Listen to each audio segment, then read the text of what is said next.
Como ler e estudar a Bíblia. Etapa 4.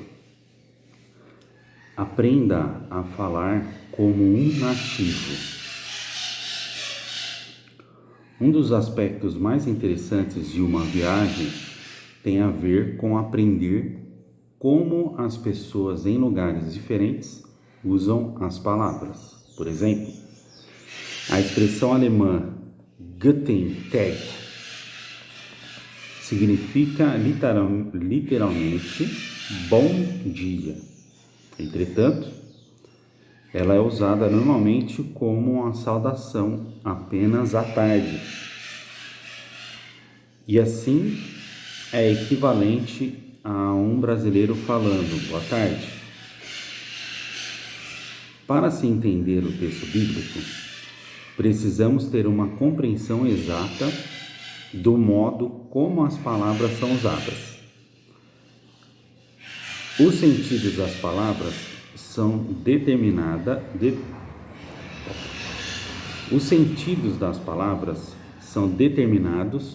pelos contextos nos quais elas são usadas.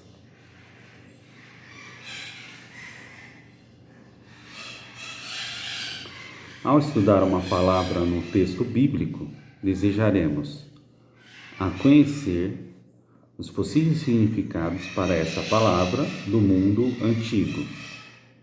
Deixa eu voltar aqui, vamos lá. O sentido das palavras são determinados pelos contextos nos quais elas são usadas. Ao estudar uma palavra no texto bíblico, desejaremos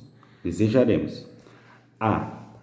Conhecer os possíveis significados para essa palavra no mundo antigo. B. Determinar, baseado no contexto, que significado o autor mais provavelmente pretendeu. E C. Ver se podemos obter uma percepção do uso do autor observando com a mesma palavra é usada em outro lugar na Bíblia. Escolha palavras-chave para o estudo. Identifique palavras-chave na passagem. Elas podem ser termos que se repetem, vocábulos que são obscuros ou enigmáticos, ou palavras que parecem teologicamente importantes. Consulte ferramentas de estudo de palavras. Conheça as palavras hebraicas ou gregas por trás das nossas versões portuguesas, usando uma concordância exaustiva, programas de software de Bíblia ou diversos tipos de dicionários expositivos. Assim que tiver acessado a variedade de possíveis significados para uma palavra hebraica ou grega, considere esses possíveis sentidos no contexto da palavra que você está estudando. Isso lhe propicia uma visão das várias nuances da palavra grega ou hebraica por trás da tradução que está usando, aprofundando a sua compreensão daquilo que o autor bíblico tenha tentado dizer. Esse é também um ponto excelente em seu estudo bíblico, para consultar bons comentários.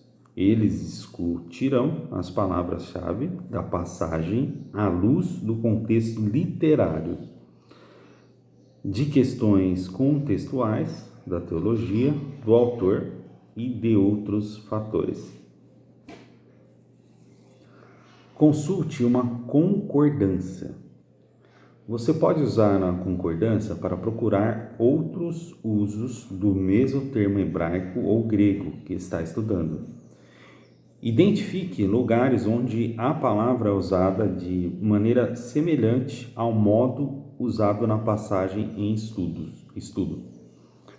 Essa referência cruzada pode lhe fornecer uma compreensão maior da passagem, na qual você está fazendo o estudo da palavra. Os estudos de palavra podem ser muito úteis, mas podem também ser abusados e há falácias em estudo de palavras que desejaríamos evitar.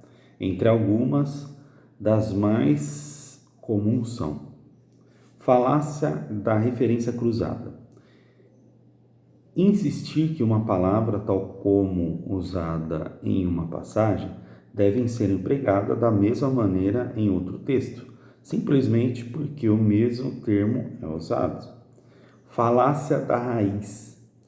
Insistir que o verdadeiro sentido de uma palavra está ligado ao significado e à sua raiz, ou partes do vocábulo, mas nem sempre a linguagem funciona dessa forma. Falácia dos significados múltiplos. Insistir que todos os possíveis significados de uma palavra ocorrem em um determinado uso numa passagem específica. Na maioria das vezes, o autor tinha um significado específico em mente.